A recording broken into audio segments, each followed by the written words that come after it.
কথা বলছি, একটা হচ্ছে সিলেবাস শেষ না করেও তুমি এসএসসি পরীক্ষা যেভাবে পেতে পারবা, এবং দুই নাম্বার যে কথা সেটা হচ্ছে তোমার যদি এই যে সবগুলা সাবজেক্টে এ প্লাস নাও থাকে, তারপরে তুমি এসএসসি পরীক্ষা যেভাবে ইনশিওর করতে পারবা। Bangla, English, ICT, physics, chemistry, math, biology, এই 7টা সাবজেক্ট, এখানে তুমি মাত্র যদি 4টা সাবজেক্টে এ প্লাস তুলতে পারো ভাইয়া, তারপরেও তোমার এসএসসি পরীক্ষা জিপিএ চলে যাবে। মাত্র 4টা সাবজেক্টে কি আমরা 80 এর কাছাকাছি নাম্বার নিয়ে আসতে পারবো না? ওকে, আমি ধরলাম যে পারবো না, বাট আমরা তো ট্রাই করতে পারি, আমরা তো চেষ্টা করতে পারি, আমরা তো সর্বোচ্চ এফোর্ট দিতে পারি। তুমি চেষ্টা না করে কেন বলছো তোমাকে পসিবল না? আমি ধরে নিলাম তোমার প্রিপারেশন সব থেকে জঘন্য, তুমি কিচ্ছু পারো না, তুমি চ্যাপ্টার নামগুলো জানো না। তো এই যে শেষ যে কয়টা দিন রয়েছে, এই কয়টা দিন পরিশ্রম করতে পারবে না। তুমি টার্গেট নাও, আমার টার্গেট এ প্লাস। ধরো তোমার পাস করলে খুশি, বাট তুমি পাস করলে খুশি না, তুমি টার্গেট নিবা এ প্লাস। পরবর্তীতে যখন দেখবা যে তোমার এ প্লাস হয়তো আসে নাই, বাট মোটামুটি রেজাল্ট আসছে, তখন তুমি খুশি থাকতে পারবা, কারণ তোমার টার্গেট ছিল পাস করা, বাট তুমি পাইছো 3.50, তুমি পাইছো 4 এর কাছাকাছি, খুশি হবা না? ডেফিনেটলি খুশি হবা। তো যখন তুমি এই প্রেশারটা আমাদেরকে সরাই দিবা যে ভাই আমার জিভে লাগবে না, পড়াশোনা করতে আসছি, খেলা হবে, সর্বোচ্চ এফোর্টটা দিব, হাতে যে 10 থেকে 15 দিন বা 20 দিন সময় রয়েছে, ডানে আমি কাউকে কোনো সময় নেই, কে এ প্লাস হবে, কে জিভে পাবে, কে বোর্ডে টপ করবে, আমার কোনো মাথা ব্যথা নাই। আমি আমার যে লক্ষ্য সেই লক্ষ্যে আগাবো, আমি সর্বোচ্চ এফোর্টটা দিব, এবং দিন শেষে যেন আমার নিজের কাছে আমি যেন সৎ থাকতে পারি, আমার যেন নিজের কাছে আমি যেন কখনো আমার একটা গিল্টি ফিলিংস না হয় যে আমি সর্বোচ্চ পরিশ্রম কেন শেষের দিকে দিলাম না, কেন আমি একটা এফোর্ট দিলাম না। তো তুমি জাস্ট তোমার নিজের জন্য পড়াশোনা করো, কারো মানে এই করার সময় নেই। তো তুমি যদি সর্বোচ্চ এফোর্টটা দিতে পারো ভাইয়া,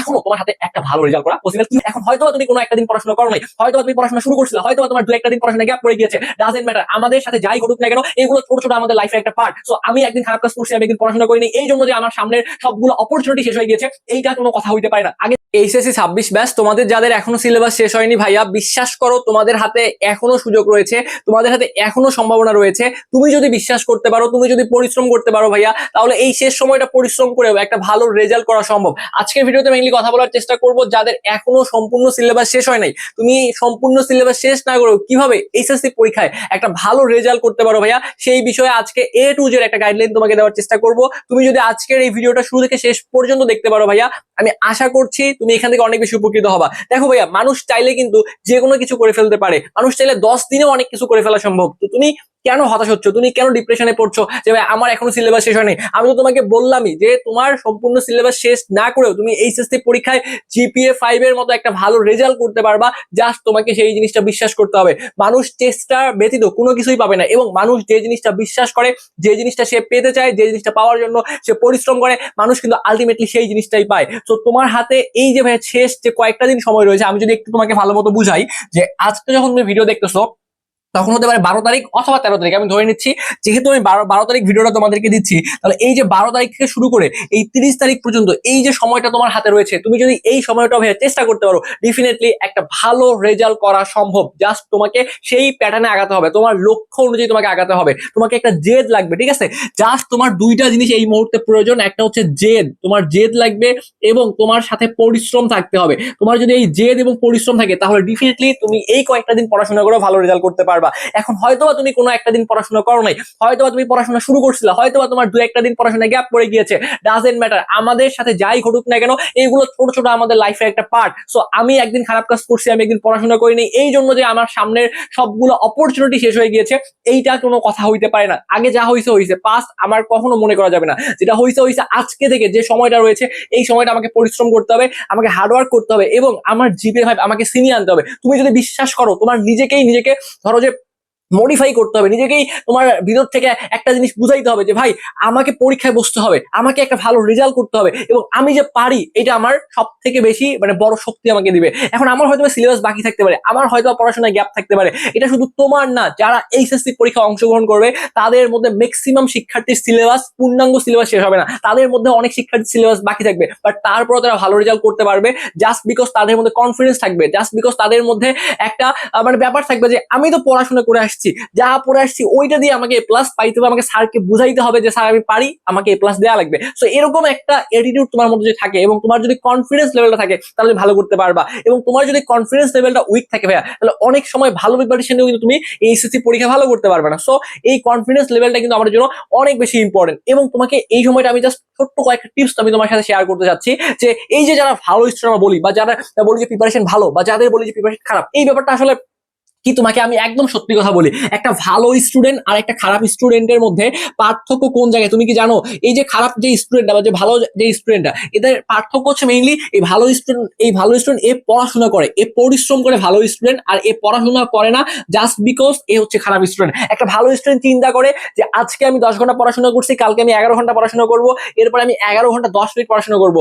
প্রত্যেকটা দিন আমার টার্গেট থাকবে যে আজকে আমি যে পড়াশোনা করেছি, আগামীকালকে আমি তার থেকে বেশি পড়াশোনা করবো। বা আমি আমার নিজেকে ছাড়িয়ে যাবো, এই লক্ষ্যে তারা আগায়। পড়াশোনার যে রেট এটা দেখবা সবসময় কিন্তু সামনের দিকে আগাচ্ছে, মানে প্রতিনিয়ত কিন্তু এই কার্ভটা সামনের দিকে আগাচ্ছে। আর একটা খারাপ স্টুডেন্ট কি করে জানো, সে মনে করে যে ওকে ফাইন, আজকে আমি 10 ঘন্টা পড়াশোনা করছি, 3 দিন দেখবো তাকে খুঁজেই পাওয়া যায় না, তারপরে দেখবে এক সপ্তাহ পরে সে আবার 2 ঘন্টা পড়াশোনা করছে, মানে কখনো সে পড়াশোনা করতেছে, কখনো সে পড়াশোনা করতেছে না। গড গিফটেড, হ্যাঁ একটা ব্যাপার রয়েছে, হয়তোবা সেটার পার্সেন্টেজ খুবই কম, কিছু পোলাপান হয়তোবা গড গিফটেড, বাট মেজরিটি পোলাপান যাদেরকে আমরা ভালো স্টুডেন্ট বলি বা তুমি ভালো স্টুডেন্ট বলো, বা যারা ভালো রেজাল্ট করে, বা যারা জিপিএ 5 পায়, বা যারা হচ্ছে বোর্ডে ফার্স্ট সেকেন্ড থার্ড হয়, এরা কিন্তু ম্যাক্সিমাম ক্ষেত্রে পড়াশোনা করেই ভালো স্টুডেন্ট হয়। পড়াশোনা না করে কিন্তু কেউ ভালো স্টুডেন্ট হতে পারে না।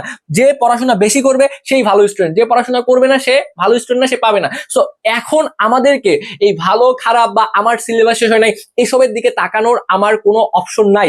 আমি এখন একদম শেষ শেষ একটা স্টেজের মধ্যে রয়েছি। আমাকে এখন যা করতে হবে উড়াধুরা পড়াশোনা করতে হবে এবং আমার সর্বোচ্চ ইফোর্টটা দিয়ে হইলেও আমাকে জিপিএ 5টা নিয়ে আসতে হবে। আমি এক্সাম্পল দিই, দেখো এই যে তুমি যে আমি যে তোমাকে বলতেছি ভাই শেষ পর্যন্ত পড়াশোনা করো, ইফোর্ট দাও, এই কাজটা কি খুব কঠিন না? ডেফিনেটলি এই কাজটা কঠিন, কারণ পৃথিবীর মধ্যে মানে যেগুলা কাজ ভালো, যেগুলা কাজ তোমার মনে করো যে ওইখান থেকে একটা ভালো তুমি জিনিস পাবা, ভালো একটা আউটপুট পাবা, এই ভালো কাজগুলা করতে আমাদের সব থেকে বেশি খারাপ লাগে, বা ভালো কাজগুলা করতে আমার সব থেকে বেশি কষ্ট হয়। কারণ পৃথিবীতে মানে সিস্টেমটা এরকম, যেগুলো ভালো কাজ এইগুলা করতে তোমার কষ্ট হবে, খারাপ কাজ করতে তোমার কষ্ট হবে না। এখন যদি আমি তোমাকে বলি যে ভাই তুমি ফোনটা হাতে নাও, তুমি 6 থেকে 7 ঘন্টা রিলস ভিডিও দেখো, তুমি একটু গান বাজনা করে আসো বা একটু টিকটক ভিডিও দেখে আসো, এই যে এই কাজগুলো খারাপ না, এইগুলো করতে তোমার কষ্ট হবে না। বাট আমি যদি তোমাকে বলি যে তুমি আজকে 10 থেকে 12 ঘন্টা পড়াশোনা করো, তুমি আজকে ফজরের নামাজটা আদায় করো, তুমি আজকে সকালে হাঁটতে বের হও, তুমি একটু শরীরের যত্ন নাও, একটু শরীরটাকে ফিট করো, সো এই যে তোমাকে যদি ভালো কাজগুলো করতে বলি তখন দেখবা সেগুলো তোমার ভালো লাগবে না, কারণ ভালো কাজগুলো করতে করতে তোমার কষ্ট হবে।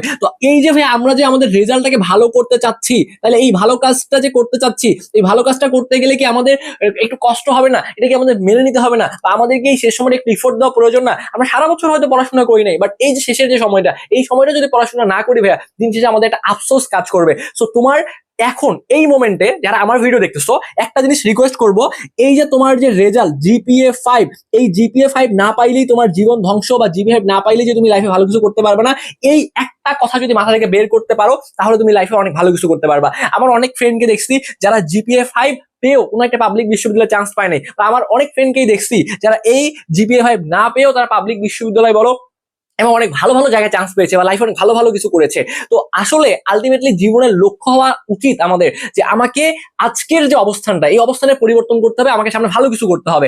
আমি আমার পরিশ্রম দ্বারা, আমি আমার ইফোর্ট দ্বারা, আমি আমার এই যে আমার জেদ বা আমার যে সর্বোচ্চ পরিশ্রম, এইটা দিয়ে আমি আমার সফলতার গল্প লিখবো, বা আমি আমার অবস্থানের পরিবর্তন করব। তো এই লক্ষ্য তোমার মধ্যে যদি থাকে, এই জেদটা তোমার মধ্যে যদি থাকে, তো এটা এইচএসসি পরীক্ষা না, তুমি লাইফে অনেক ভালো কিছু করতে পারবা। তো আমাদের জিপিএ টেনশন একদম মাথা থেকে বের করে দিতে হবে। আমরা এই কয়েকটা দিন সর্বোচ্চ পরিশ্রম দিব, আমাদের হাতে রয়েছে পরিশ্রম, তো আমরা সর্বোচ্চ পরিশ্রমটা দিব এবং সৃষ্টিকর্তার কাছে বেশি বেশি চাইবো। তো আমি যদি পরিশ্রম দিয়ে সৃষ্টিকর্তার কাছে চাইতে পারি, ডেফিনেটলি সৃষ্টিকর্তা কিন্তু আমাদেরকে একটা ভালো রেজাল্ট কিন্তু উপহার দিবে। তো যখনই তুমি এই প্রেশারটা মাথা থেকে সরাই দিবা যে ভাই আমার জিপিএ লাগবে না, পড়াশোনা করতে আসছি, খেলা হবে, সর্বোচ্চ ইফোর্টটা দিব, হাতে যে 10 থেকে 15 দিন বা 20 দিন সময় রয়েছে, ডানে বামে কাউকে কোনো সময় নেই, কে এ প্লাস পাবে, কে জিপিএ পাবে, কে বোর্ডে টপ করবে, আমার কোনো মাথা ব্যথা নাই। আমি আমার যে লক্ষ্য সেই লক্ষ্যে আগাবো, আমি সর্বোচ্চ ইফোর্টটা দিব এবং দিন শেষে যেন আমার নিজের কাছে আমি যেন সৎ থাকতে পারি, আমার যেন নিজের কাছে আমি যেন কখনো আমার একটা গিল্টি ফিলিংস না হয় যে আমি সর্বোচ্চ পরিশ্রমটা কেন শেষের দিকে দিলাম না, কেন আমি একটা ইফোর্ট দিলাম না। সো তুমি জাস্ট তোমার নিজের জন্য পড়াশোনা করবা, কারো মানে এই দিকে গড়ার সময় নাই। তো তুমি যদি সর্বোচ্চ ইফোর্টটা দিতে পারো ভাইয়া, এখনো তোমার হাতে একটা ভালো রেজাল্ট করা পসিবল। কিভাবে পসিবল সেই গাইডলাইনটা দেওয়ার জন্য চলে আসছি, জাস্ট একটু আমাকে সময় দাও, আমি তোমাকে সবগুলো জিনিস পিন পয়েন্ট বুঝিয়ে দেওয়ার চেষ্টা করতেছি। এবং মাথায় রাখবা, এই যে এইচএসসি পরীক্ষার যে সিলেবাসটা, দুইটা কথা বলছি, একটা হচ্ছে সিলেবাস শেষ না করেও তুমি এইচএসসি পরীক্ষা যেভাবে পেতে পারবা, এবং 2 নাম্বার যে কথা সেটা হচ্ছে তোমার যদি এই যে সবগুলা সাবজেক্টে এ প্লাস নাও থাকে, তারপরেও তুমি এইচএসসি পরীক্ষায় যেভাবে ইনশিওর করতে পারবা। জিপিএ 5 পাওয়ার জন্য সবগুলা সাবজেক্টে, এই যে তোমার 7টা সাবজেক্ট রয়েছে, এই 7টা সাবজেক্টে এ প্লাস এর প্রয়োজন হয় না। দেখো আমি তোমাকে একটু জিনিসটা একটু বোঝানোর চেষ্টা করি। সেটা হচ্ছে তোমার সাবজেক্ট রয়েছে সব মিলে 7টা সাবজেক্ট রয়েছে, Bangla, English, ICT, physics, chemistry, math, biology, এই 7টা সাবজেক্ট। এখানে তুমি মাত্র যদি 4টা সাবজেক্টে এ প্লাস তুলতে পারো ভাইয়া, তারপরেও তোমার এইচএসসি পরীক্ষায় জিপিএ 5 চলে আসবে। মাত্র 4টা সাবজেক্টে কি আমরা 80-র কাছাকাছি নাম্বার নিয়ে আসতে পারবো না? ওকে, আমি ধরলাম যে পারবো না, বাট আমরা তো ট্রাই করতে পারি, আমরা তো চেষ্টা করতে পারি, আমরা তো সর্বোচ্চ ইফোর্টটা দিতে পারি। তুমি চেষ্টা না করে কেন বলতেছো তোমাকে দিয়ে পসিবল না? আমি ধরে নিলাম তোমার প্রিপারেশন সব থেকে জঘন্য, তুমি কিচ্ছু পারো না, তুমি চ্যাপ্টার নামগুলোও জানো না। তো এই যে শেষ লাস্টে কয়টা দিন রয়েছে, এই কয়েকটা দিন পরিশ্রম করতে পারবে না। তুমি টার্গেট নাও, আমার টার্গেট এ প্লাস, ধরো তোমার পাস করলে খুশি, বাট তুমি পাস করলে খুশি না, তুমি টার্গেট নিবা এ প্লাস। পরবর্তীতে যখন দেখবা যে তোমার এ প্লাস হয়তো আসে নাই, বাট মোটামুটি একটা রেজাল্ট আসছে, তখন তুমি খুশি থাকতে পারবা, কারণ তোমার টার্গেট ছিল পাস করা, বাট তুমি পাইছো 3.50, তুমি পাইছো 4 এর কাছাকাছি, খুশি হবা না? ডেফিনেটলি খুশি হবা। তো দেখো যে ব্যাপারটা সেটা হচ্ছে এই 7টা সাবজেক্টের মধ্যে তুমি মনে করো বাংলার মধ্যে জাস্ট যদি কিছু শিওর শর্ট ক্লাস দেখতে পারো এবং একটু গাইডলাইন ফলো করতে পারো, এখানে তুমি ইজিলি 5 নিয়ে আসতে পারবে। জাস্ট এমসিকিউ ভালো করলে ধরলাম যেখানে তুমি 5 নিয়ে আসছো বাংলার মধ্যে, ঠিক আছে। আর ইংলিশের মধ্যে যদি ভালো করে লিখে আসতে পারো, এখানে ধরো যে তুমি 4 পাইছো, ইংলিশের মধ্যে তুমি 4 পাইছো। আইসিটি যদি একটু ইফোর্ট দেওয়া যায় ভাইয়া, অনেকে কিন্তু ফেল করে, বাট ভালো মতো পড়াশোনা করলে আইসিটি ভালো করতে পারবা। তুমি ধরো যে আইসিটি 5 পাইছো, তাহলে এখানে বাংলাতে 5 পাইছো, আইসিটিতে 5 পাইছো, ইংলিশে 4 পাইছো, ফিজিক্সের মধ্যে ধরে নিলাম তুমি হচ্ছে 4.00 পাইছো, বাট ফিজিক্সে এ প্লাসটা পাওয়া যতটা কঠিন ততটাও সহজ। মানে তোমার সব থেকে ইম্পর্টেন্ট ব্যাপারটা কি জানো, ফিজিক্সে এ প্লাস পাওয়াটাও কঠিন, আবার ফিজিক্সে এ প্লাস না পাওয়াটাও অনেক বেশি কঠিন, দুইটাই কিন্তু চ্যালেঞ্জিং। বাট তুমি যদি একটু ভালো মতো পড়াশোনা করতে পারো, এটা কিন্তু সহজ, কারণ এখানে ব্যবহারিক মার্কস থাকে এবং এইখানে একটু ট্রিক্স অ্যাপ্লাই করে কিন্তু এ প্লাস পাওয়া পসিবল। তো আমি ধরে নিলাম, তারপর তুমি এখানে 4 পাবা। কেমিস্ট্রির মধ্যে ধরলাম যে কেমিস্ট্রিতে 5 পাওয়া পসিবল, কেমিস্ট্রিতে 5 পাওয়া পসিবল। কেন পসিবল? কেমিস্ট্রিতে তুমি যদি কিছু মানে বিগত বছর প্রশ্নগুলো পড়তে পারো, বোর্ডের প্রশ্নগুলো সমাধান করতে পারো, দেখবে যে ওই টাইপের প্রশ্নগুলো বেশি বেশি আসে। ওকে, আর ম্যাথের মধ্যে ধরলাম যে এখানে বায়োলজি ধরলাম তোমার, আমি ধরলাম ম্যাথ হচ্ছে তোমার অপশনাল সাবজেক্ট, ম্যাথ হচ্ছে তোমার অপশনাল, ম্যাথ হচ্ছে তোমার অপশনাল, বায়োলজি তোমার হচ্ছে মেইন সাবজেক্ট। ধরলাম যে তুমি বায়োলজি ভালো ভালো পারো, তো ধরলাম যে বায়োলজি তোমার জিপিএ 5 চলে আসছে, আর ম্যাথের মধ্যে তোমার 4 চলে আসছে। এখন দেখো তুমি একটু খেয়াল করে, তোমার এই যে বায়োলজি, এখানে তোমার জিপিএ 5, এখানেও জিপিএ 5, 4 কোনটাতে কোনটাতে আমরা ধরছি হচ্ছে ইংলিশে 4, তার মানে এখানে একটা সাবজেক্টে তুমি 4 পাইছো, তারপরে তুমি হচ্ছে ফিজিক্সে তুমি 4 পাইছো, দুইটাতে 4 পাইছো, ম্যাথের মধ্যে অপশনালে তুমি 4 পাইছো। তো এই যে তোমার 4টা সাবজেক্টে এ প্লাস এবং এই 3টা সাবজেক্টে এ পাওয়ার পরেও তোমার ওভারঅল কিন্তু এইচএসসি পরীক্ষায় এ প্লাস অর্থাৎ জিপিএ 5 চলে আসবে। আবার মনে করো তুমি কোনো কারণে এই যে তোমার অপশনাল, ম্যাথের যে অপশনাল, এইখানে মনে করো তুমি জিপিএ 5 পেয়ে গেছো, জিপিএ 5 পেয়ে গেছো, আর এইদিকে মনে করো তুমি ফিজিক্সের মধ্যে পাইছো মনে করো 3.50 পাইছো। আবার মনে করো তুমি এইদিকে আইসিটির মধ্যে এসে তুমি 3.50 পাইছো, তারপরে তোমার দুইটা সাবজেক্টে তুমি 3.50 পাইছো। এদিকে ইংলিশে তখন ধরে নিতে হবে তোমাকে 5, ধরো ইংলিশে 5 পাইছো, এগুলোতে তোমার মোটামুটি 5, আইসিটিতে পাইছো 3.50, কোনো কারণে খুবই খারাপ হয়ে গিয়েছে, কোনো কারণে ফিজিক্সও খুবই খারাপ হয়ে গিয়েছে, এখানে তুমি 3.50 পাইছো, বাট বাকিগুলোতে তোমার জিপিএ 5 ছিল। তাহলে দুইটা সাবজেক্টে 3.50 পাওয়ার পরেও তোমার কিন্তু ওভারঅল জিপিএ 5 চলে আসবে, কারণ এখানে তোমার 1.5 পয়েন্ট কাটা যাচ্ছে, এখানে তোমার 1.5 পয়েন্ট কাটা যাচ্ছে, কারণ ওভারঅল তোমার 3 পয়েন্ট কাটা যাচ্ছে। তো 3 পয়েন্ট কাটা যাওয়ার পরেও কিন্তু এইচএসসি পরীক্ষায় জিপিএ 5 চলে আসে, কারণ তোমার অপশনালে যখন পাস পাইছো মানে জিপিএ 5 পাইছো, এখান থেকে তোমার 2 পয়েন্ট বাদ যাবে, 2 পয়েন্ট বাদ গেলে বাকি যে 3 থাকে, এই 3 পয়েন্ট কিন্তু তোমার 3টা সাবজেক্টে যোগ হবে। তার মানে অপশনালে এ প্লাস পাওয়া আমার জন্য অনেক বেশি গুরুত্বপূর্ণ, কারণ অপশনালে এ প্লাস পাইলে এই যে বাকি যে 3 পয়েন্ট 3টা সাবজেক্টে চলে যাবে এবং আমার জিপিএ 5 পাওয়ার রাস্তাটা কিন্তু অনেক বেশি সহজ হয়ে যাবে। তো তোমার হাতে এখনো সম্ভাবনা রয়েছে, আমি তোমাকে কখনোই বলবো না যে এই শেষ কয়েকদিনে তোমাকে জিপিএ পাওয়াই লাগবে, না পাইলে শেষ হ্যান ত্যান, এগুলো আমি তোমাকে বলার জন্য আজকে আসিনি। আমি এটা বলার জন্য আসছি তোমার জিপিএ পাওয়ার দরকার নাই, তুমি চেষ্টা করো, তুমি ইফোর্ট দাও, সর্বোচ্চ পরিশ্রম করো, যখনই তুমি ব্রেন থেকে জিপিএ এর প্রেশারটা সরাই পরিশ্রমটা করতে পারবা, ডিফিনিটলি ভালো রেজাল্ট করতে পারবা। তো আমি এটাই বলার জন্য আসছি যে এইচএসসি 26 তোমার হাতে এখনো ভালো রেজাল্ট করার অপশন রয়েছে, সম্ভাবনা রয়েছে, জাস্ট যে গেম প্ল্যানটা দেই সেই গেম প্ল্যানটা অনুযায়ী পড়াশোনা করো ভাই, তুমি ভালো একটা রেজাল্ট করতে পারবা। তো দেখো এই যে 7টা সাবজেক্ট রয়েছে, আমরা তোমাদের জন্য জাস্ট আমি তোমাদের একটা অ্যানাউন্সমেন্ট করে নিই, সেটা হচ্ছে আমরা শেষ সময় তোমাদের এইচএসসি 26 ডু অর ডাই নামে একটা শিওর শট ব্যাচ নিয়ে আসছি। এটাই আমাদের এই বছরের এইচএসসি 26 জন্য তোমাদের সর্বশেষ ব্যাচ, এরপরে আর কোনো ব্যাচ আসবে না।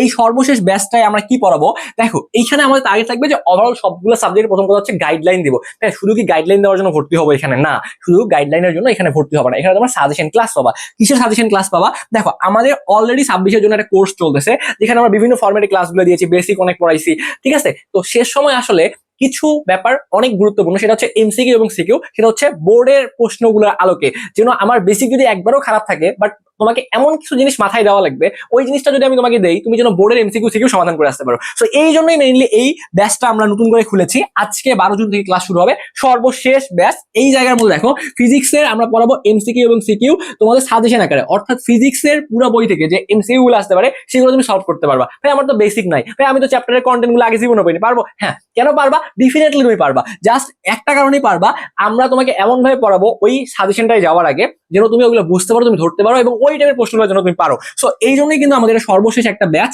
এইখানে আমি তোমাকে বলি, এখানে এমসিকিউ এবং সিকিউর উপরে আমাদের ক্লাস হবে। সো আমরা ফিজিক্স ফার্স্ট পার্ট এবং সেকেন্ড পেপার থেকে গুরুত্বপূর্ণ যে চ্যাপ্টারগুলো থেকে সিকিউ আসতে পারে, ওই চ্যাপ্টারগুলোর সিকিউ তোমাকে পড়াবো, এমসিকিউর জন্য যা সাজেশন দেওয়া হয় সব তোমাদের পড়াবো। অর্থাৎ এখানে কিন্তু পূর্ণাঙ্গ সিলেবাস তোমাদের পড়ানো পসিবল না, বা ওই সময়টাও নাই। কি পড়াবো? যা প্রয়োজন, যারা সিলেবাস শেষ করতে পারে, আমি বলছি কিন্তু যারা সিলেবাস শেষ করতে পারে নাই, বা যাদের গ্যাপ রয়েছে, বা যারা অল্প পড়াশোনা করে এ প্লাস পেতে চাও, তাদের জন্য এই ব্যাচটা। সো এই ব্যাচটার মধ্যে আমরা এমসিকিউ এবং সিকিউ থেকে যা যা আসতে পারে বা সম্ভাব্য যা যা আসবে সেইগুলো তুমি যেন সমাধান করতে পারো, এই দায়িত্বটা আমাদের। এবং তুমি আমাদের উপর বিশ্বাস রাখতে পারো যে তুমি সেগুলো অবশ্যই সমাধান করতে পারবা। আজকে রাতে আমরা পরিমাণগত রসায়ন দিয়ে ক্লাস শুরু করবো, একটা ওয়ান শট ম্যারাথন ক্লাস হবে। যারা এই চ্যাপ্টার আগে জীবনেও পড়ো নাই, আমি তোমাকে গ্যারান্টি দিলাম তুমি এইচএসসি পরীক্ষা উত্তর করে আসতে পারবা। এইভাবেই বেসিক সহ তোমাকে পড়ানো হবে। তো মেইনলি ব্যাপারটা হচ্ছে কি, এই ফিজিক্স এবং কেমিস্ট্রি তুমি এমসিকিউ এবং সিকিউ ইনশাল্লাহ এখান থেকে কমন তোমার চলে আসবে। রসায়নেরও তোমার এমসিকিউ এবং সিকিউ আমরা যা পড়াবো, রসায়নের প্রশ্ন 100% কমন আসবে, এটা তোমাকে বলে দেওয়া যায়। রসায়নের প্রশ্ন তুমি কমন পাবা, এবং ফিজিক্স এবং কেমিস্ট্রি জাস্ট গুরুত্বপূর্ণ যে চ্যাপ্টারগুলো থেকে আসতে পারে সেগুলাই তোমাকে এখানে পড়াবো। যেহেতু ব্যাচের নামই দেখতে পারছো ডু অর ডাই, যেহেতু সময় আমাদের খুবই কম, তোমরা যা পরীক্ষা আসবে তাই আমাদের পড়তে হবে। তারপর ফিজিক্স এবং কেমিস্ট্রি তোমরা আশা করি ভালো করতে পারবা, টেনশন নেওয়ার কোনো সুযোগ নাই। জীববিজ্ঞান দেখো, জীববিজ্ঞানে আমি তোমাকে যেটা পড়াবো সেটা হচ্ছে আমি তোমাকে টপ 350টা এমসিকিউর একটা সাজেশন তোমাকে প্রোভাইড করবো। এরপরে আমি তোমাকে বেসিক পড়াবো এবং এমসিকিউ পড়াবো। আলাদা করে এখানে সৃজনশীল পড়ানো হবে না, এখানে মেইনলি টার্গেট থাকবে বেসিক এবং এমসিকিউ। আর এমসিকিউ ভালো করলে তুমি সৃজনশীল ভালো করতে পারবা। এভাবে আমি তোমাকে এটা পড়াবো। ওকে, যেহেতু সময় কম, যেহেতু আমি তোমাকে অনেকগুলো সাবজেক্ট পড়াচ্ছি এবং একাই পড়াবো, সেক্ষেত্রে যে ফর্মেটে পড়াবো এই ফর্মেটে পড়লেও তুমি ভালো করতে পারবা। এরপরে দেখো ম্যাথে যেটা পড়াবো সেটা হচ্ছে বেসিক থেকে এমসিকিউ পড়াবো, বেসিক থেকে তোমাদের এমসিকিউ পড়াবো। ম্যাথের সৃজনশীল পড়ানো হবে না, ফিজিক্স কেমিস্ট্রি এমসিকিউ সিকিউ সব, রসায়ন এমসিকিউ সিকিউ সব, জীববিজ্ঞান যা লাগে যেটা বললাম যে টপ 350টা এমসিকিউ বুঝাই দিব, এমসিকিউ এবং বেসিক সহ সবগুলো ক্লাস পাবা। গুরুত্বপূর্ণ যে চ্যাপ্টারগুলো থেকে প্রশ্ন আসতে পারে সেগুলোই তোমাকে পড়াবো, এক্সট্রা কোনো কিছু পড়াবো না। আর ম্যাথের উপরেও তোমাদের যে গুরুত্বপূর্ণ যে চ্যাপ্টারগুলো আছে সেই চ্যাপ্টারে A to Z basic to MCQ cover করে দিব। এর সাথে তুমি বোনাস আকারে এখানে পাবা আইসিটির এমসিকিউ একটা পিডিএফ পাবা। 1 নম্বর চ্যাপ্টার থেকে শুরু করে 6 নম্বর চ্যাপ্টার পর্যন্ত এমসিকিউ একটা সাজেশন পাবা, এমসিকিউ একটা পিডিএফ পাবা, বাংলার টপ এমসিকিউ সাজেশন পাবা, এটা ক্লাস পাবা। বাংলার যে টপ এমসিকিউ এটা একটা ক্লাস পাবা, বাংলা দ্বিতীয় পত্রে একটা সাজেশন ক্লাস পাবা। এইগুলো হচ্ছে এই ব্যাচে তুমি সম্পূর্ণ ফ্রি পাবা। ওকে, সো আজকে থেকে আমরা ক্লাস শুরু করতে যাচ্ছি। সর্বশেষ একটা আমাদের ব্যাচ, আগের যে আমাদের ব্যাচটা ছিল ওই ব্যাচে যারা ভর্তি রয়েছে তারা এই ক্লাসগুলো সম্পূর্ণ ফ্রিতেই পাবা, টেনশন নেওয়ার কোনো সুযোগ নাই। এ টু জেড এই ব্যাচে যা যা হবে তুমি সবগুলোই পাবা। ওকে, জাস্ট আমরা এই ফরম্যাটে ক্লাস শুরু করতেছি আজকে থেকে। যারা এখনো যুক্ত হয়নি যুক্ত হয়ে যেতে পারবা। কোর্স ফি মাত্র এখন ডিসকাউন্ট অফারে 1020 টাকা নিচ্ছি, এটা সর্বশেষ আমাদের একটা ডিসকাউন্ট অফার। যারা ভর্তি হবা মাত্র 1020 টাকায় ভর্তি হতে পারবা। ভর্তি হওয়ার জন্য আমাদের যে হোয়াটসঅ্যাপ নাম্বারটা রয়েছে 01540 609373, এই নাম্বারে একটা হোয়াটসঅ্যাপ মেসেজ করো, করে আমাদের এডমিশন কথা বলে ভর্তি হয়ে যেতে পারবা। মাত্র 1020 টাকা দিয়ে তুমি এই সাজেশন ক্লাসগুলো তুমি দেখতে পারবা। যারা এখনো যুক্ত হও নাই আমাদের এই নাম্বারে দ্রুত কথা বলো, আমাদের এডমিশন মানে কথা বলে তুমি যুক্ত হয়ে যেতে পারো। এমনকি বলা রয়েছে জাস্ট বলো যে ভাই আমি সেই ক্লাসগুলো করবো, একটা স্ক্রিনশট পাঠাও, বলে ভর্তি হয়ে যাও। ওকে, সো এটা তোমাদের জন্য সর্বশেষ একটা অপশন কিন্তু রেখেছি আমরা। এখন আসো যে ভাই যে এই যে আমি কিভাবে পড়বো বা কত ঘন্টা করে পড়বো, একটা তো সলিউশন দিলাম। যারা ক্লাস দেখতে যাচ্ছ তুমি ক্লাস দেখতে পারো, আর যাদের ক্লাস দেখার প্রয়োজন নাই তুমি যে কাজটা করবো, বাংলার একটা আমরা যে কাজটা করেছি, বাংলার কিন্তু আমরা সাজেশন দিয়েছি যে কিভাবে পড়বা, ইউটিউবে দেওয়া রয়েছে, সেটা দেখে তুমি নিজে নিজে পড়তে পারো। ওকে, আর ফিজিক্সের ক্ষেত্রে আমরা সাজেশন দিয়েছি কিভাবে পড়বা, সেটা দেখে নিজে নিজে পড়তে পারো। ওকে, ওভারঅল ওই ভিডিওগুলোতে ডিটেলস বলা রয়েছে। আর যারা আমাদের সাথে থাকবে তাদেরকে আমরা বেসিক থেকে সবগুলো জিনিস পড়াই দিব। তো কিভাবে পড়বো এই পোর্শনটা আসলে ডিপেন্ড করে তোমার মানে কতটুকু পড়াশোনা বাকি রয়েছে। বাট আমি যদি এখানে ইনক্লুড করি সেটা হচ্ছে যে চ্যাপ্টারগুলো পারো বা যা শেষ হয়েছে সেগুলোর জন্য ক্লাস দেখার প্রয়োজন নাই। বাট যদি শেষ না হয়ে থাকে সেক্ষেত্রে ক্লাস দেখো, আর যদি শেষ হয় তাহলে ওই জিনিসগুলো নিজে নিজে রিভিশন দাও, তাহলেই হবে। কত ঘন্টা পড়বো এখন পাইলে তুমি 24 ঘন্টায় পড়া উচিত, যেহেতু সময় কম। তুমি ভাইয়া মিনিমাম 15 ঘন্টা ক্লাস পড়াশোনা করবা, দেখা দেখি করার কোনো সময় নাই। প্রশ্ন কিভাবে কমন আসবে দেখো আমি তোমাকে বলি। এই যে তোমার ফিজিক্স এবং কেমিস্ট্রি এই দুটোর ক্ষেত্রে মেইনলি অনুশীলনী এমসিকিউ গুলো সমাধান করলে 25টার মধ্যে 20 থেকে 22টা এমনিতেই কমন চলে আসে। এই জন্য আমি লিখে রাখছি যে এই সিকিউর জন্য শুধু বোর্ড প্রশ্নগুলো সমাধান করবা, আর এমসিকিউর জন্য ভাইয়া অনুশীলনীর প্রশ্ন মাস্ট, সাথে বোর্ডের প্রশ্নগুলো সমাধান করবা। আর ক খ এর জন্য এই প্রশ্নগুলো শুধু রিডিং পড়বা, এবং রিডিং পড়তে হবে, অনেকে পড়ে না তো, এর গাইড থেকে অবশ্যই তুমি রিডিং পড়ে নিবা। আর এই কেমিস্ট্রির ক্ষেত্রে ম্যাক্সিমাম এমসিকিউ হাজারি স্যারের বই থেকে রিপিট চলে আসে, তো এই জন্য হাজারি স্যারের বইয়ের এমসিকিউ একটু ভালো মতো পড়বা। ফিজিক্সের ক্ষেত্রে ইসাক স্যারের বইয়ের অনুশীলনী প্রশ্নগুলো ভালো মতো পড়বা। আর বায়োলজির ক্ষেত্রে গাজী আজমলের বই থেকে কম আসে, আবুল হাসান স্যারের বই থেকে এগুলো তো এমসিকিউ কম, সেক্ষেত্রে মাজেদা ম্যাডাম এবং আলিম স্যারের বইয়ে পর্যাপ্ত এমসিকিউ রয়েছে, ওইগুলো থেকে প্রশ্ন কিন্তু আসে। তো ওইগুলো থেকে আমরা একটা সাজেশন তোমাকে দিব, 350টা এমসিকিউ সাজেশন ক্লাস আকারেই পাবা, আমি তোমাকে জাস্ট পড়াই দিব। এত তো ওই মানে মানে ডিটেলস পড়ানোর সময় নাই। সো তোমাকে এমন ভাবে পড়াইতে হবে যেন তুমি পারো, তুমি উত্তর করে আসতে পারো। সো ওই ফরম্যাটে আমরা ক্লাসগুলো নিব, ঠিক আছে? তুমি জাস্ট যুক্ত হয়ে আমরা সেই ক্লাসগুলো করতে পারো যদি তোমার মনে হয়। তো এই যে তুমি শেষ সময় ভাইয়া বোর্ডের প্রশ্নগুলোর জন্য শুধু সিকিউ এখান থেকে দেখবা, আর এমসিকিউ জন্য যেটা বললাম অনুশীলনী প্রশ্ন আর বোর্ড প্রশ্ন, এই কয়েকটা ফরম্যাটে পড়ো। এখন ভাইয়া তোমার হাতে যদি একটু ভালো মতো দেখো, তুমি যে জায়গায় দাঁড়িয়ে আসো, তুমি আজকে দাঁড়িয়ে আসো 12 তারিখ ভিডিও দেখতেছো, এবং তোমার পরীক্ষা যে তোমার পরীক্ষা হচ্ছে জুলাইয়ের 2 তারিখ থেকে। তার মানে এই 28, 29, 30 এই 3 দিন তো তোমাকে বাংলা প্রথম পত্র পড়তে হবে, বা তোমার যতই ভালো প্রিপারেশন থাক না কেন প্রথম পরীক্ষার আগে একটু ভালো মতো স্ট্রং প্রিপারেশন রাখতে হবে। তো এই 3টা দিন ধরে তুমি বাংলা প্রথম পত্র পড়বা। তার মানে আমাদের হাতে মেইনলি সময় রয়েছে এই 12 তারিখ থেকে শুরু করে 27 তারিখ পর্যন্ত। এইখানে মেবি কতদিন সময় রয়েছে? এখানে তোমাদের 16 দিনের মতো সময় রয়েছে। এই যে 16 দিন বা 17 দিন সময় রয়েছে, এই 16-17 দিনের মধ্যেই তোমার পড়াশোনার গ্যাপ গুলা ফিল আপ করতে হবে, তোমার পড়াশোনাগুলা গুছিয়ে নিতে হবে। জাস্ট এই সময়টা, ঠিক আছে? তুমি যদি এই সময়টা একটু যদি ইফোর্ট দিতে পারো, একটু যদি পরিশ্রম করতে পারো ভাইয়া, তাহলেই কিন্তু পসিবল, তাহলেই একটা ভালো রেজাল্ট করা সম্ভব। আর কখনোই হতাশ হবে না, কখনোই ডিপ্রেশনে পড়বে না যে আমাকে দিয়ে কিছু হবে না, বা আমি পারবো না, বা আমার সিলেবাস বাকি আছে। তোমার মতো সবারই একই অবস্থা, সবারই একই কন্ডিশন, বাট যারা এখানে পড়াশোনা করতেছে, ইফোর্ট দিচ্ছে দিন শেষে, তারাই কিন্তু একটা ভালো রেজাল্ট করবে। তো যাই হোক, তোমাদের সকলের জন্য অনেক অনেক দোয়া এবং শুভকামনা থাকবে। যারা শিরোষদ ক্লাসগুলোতে যুক্ত হতে চাও, দ্রুত যুক্ত হয়ে যেতে পারো। আজকে থেকে আমরা ক্লাস শুরু করতে যাচ্ছি, রাতে পরিমাণগত রসায়ন দিয়ে ক্লাস শুরু করবো, এবং সবগুলো ক্লাস আমাদের ফেসবুক প্রাইভেট গ্রুপে রেকর্ড থেকে যাবে, যে আপনার কোনো সুযোগ নেই, যখনই ভর্তি হন না কেন ক্লাসগুলো দেখতে পারবা। তো যাই হোক, তোমাদের সকলের জন্য অনেক অনেক দোয়া এবং শুভকামনা থাকবে। যে কোনো প্রয়োজনে অবশ্যই এই ভিডিও কমেন্ট বক্সে কমেন্ট করো, আমি তোমাদের সেই কমেন্টের রিপ্লাই কিন্তু দিয়ে দিব। ওকে, আচ্ছা। তো যদি কোনো টপিক নিয়ে স্পেশালি ভিডিও করার তোমাদের প্রয়োজন হয় বা যদি লাগে, সেটাও জানাইও আমাকে, সেই টপিক নিয়ে আমি ভিডিও দিয়ে দিব। তো যারা এখনো আমাদের স্বপ্নের পাঠশালা সাবস্ক্রাইব করোনি, একটু কষ্ট করে সাবস্ক্রাইব করে আমাদের পাশেই থাকবা। ধন্যবাদ সবাইকে।